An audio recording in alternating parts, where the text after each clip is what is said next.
This is Trust Neil with the Call to Learn conference, and we've got Marianne Johnson here with us, and she's going to be talking to us presently about being present, being a present parent. So first of all, we want to know a little bit more about you. So Marianne, could you tell us more about like where you're from and something about you? Yes, so I was born in Wyoming, Like where? in Afton, not too far from Jackson Hole. I didn't live there very much. I went to school there in second grade, but spent a lot of time there in the summers. My grandparents lived there, and they both had businesses on Main Street. I was there often enough that when I went to church, the teacher would always say, "Oh, we have a visitor," and the kids would say, "No, she's not. That's Marianne Kazare." Oh. And so I spent a lot of time there. So I had a large family. There were 9 kids, and I was the oldest one. Oh, wow. I liked that. I didn't know any different. It just seemed like that's how families were. Did you know that my father grew up there? Did we have this conversation before? You know, I think we have. Yeah, I think so too. He grew up in Bedford. Oh, yeah. So my aunt and uncle lived in Bedford. Okay. And probably knew your dad. That's pretty They cool. were there forever, I know. Yeah. Yep. So that's where I come from. I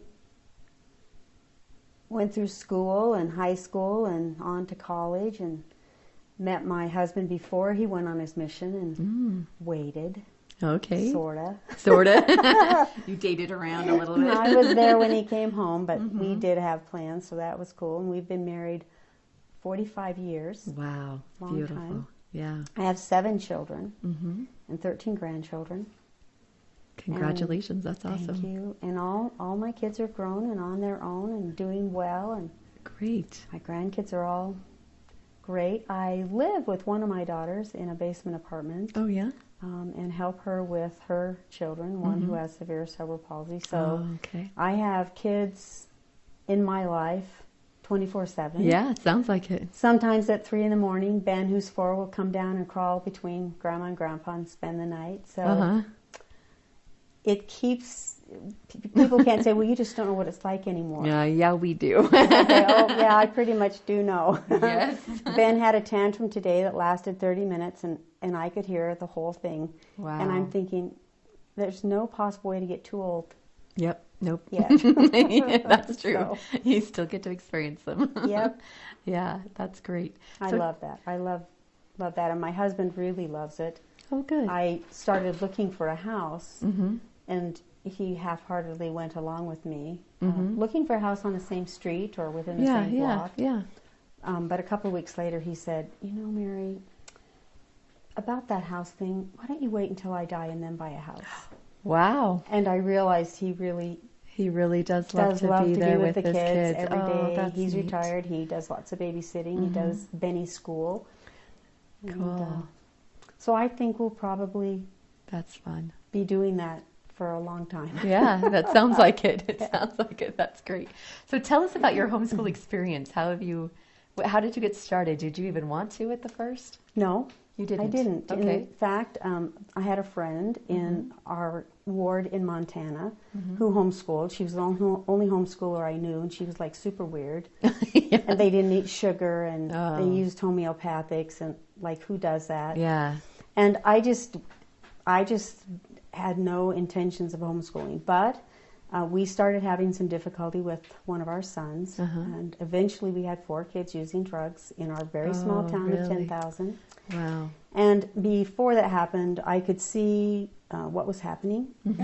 They were having trouble in middle school, seemed to be not a good place for our kids. Yeah.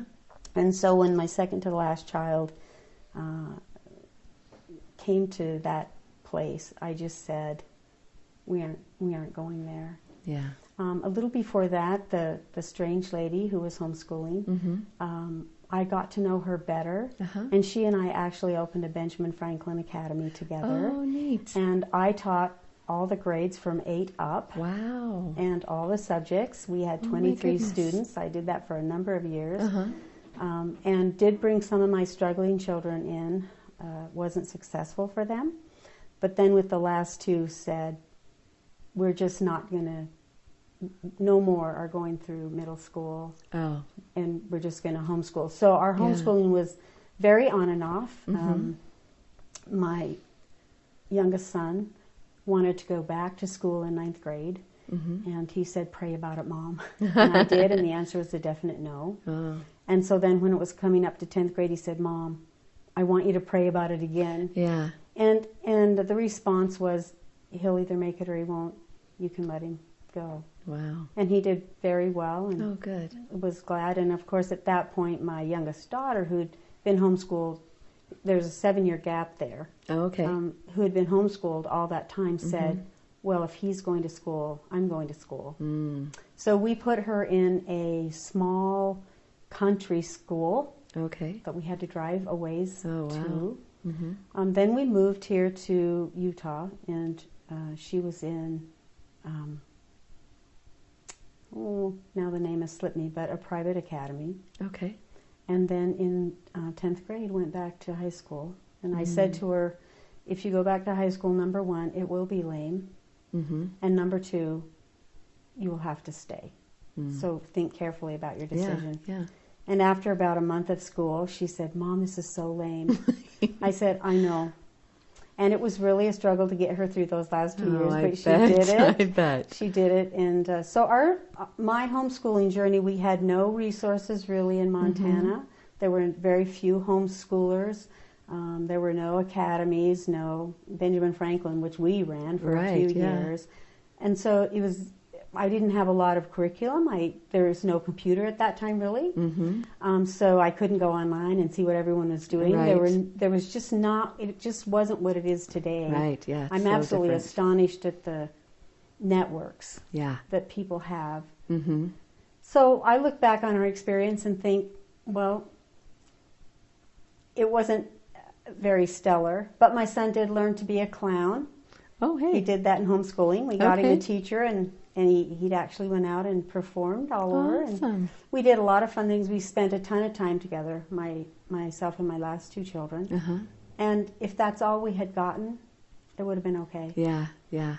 But one of them went on to do some college. The other one's been very successful in business, and it all turned out all right. Yeah. Sounds like it. That's Yeah. wonderful. So I can't call myself an expert in homeschooling. I can call myself an expert in dealing with kids. During that time I raised my 7. I worked for the school district. I did some substituting. Okay. And I worked for the community ed a lot. Was very, very involved in Girl Scouts and church groups and other things. Did daycare or day camps. Oh, yeah. And just worked with thousands of kids. Wow. Well, and From you've got, grade school to high school. So you have all of your grandchildren too. Do you work with them at all with their homeschooling? I have. So my oldest daughter has homeschooled a long time, Okay. and I would go once a week, and we would have grandma school. Awesome. When I'm with my other grandchildren, we do a lot of fun things. I've sent out a lot of grandma letters, Oh, which neat. are learning letters and fun letters.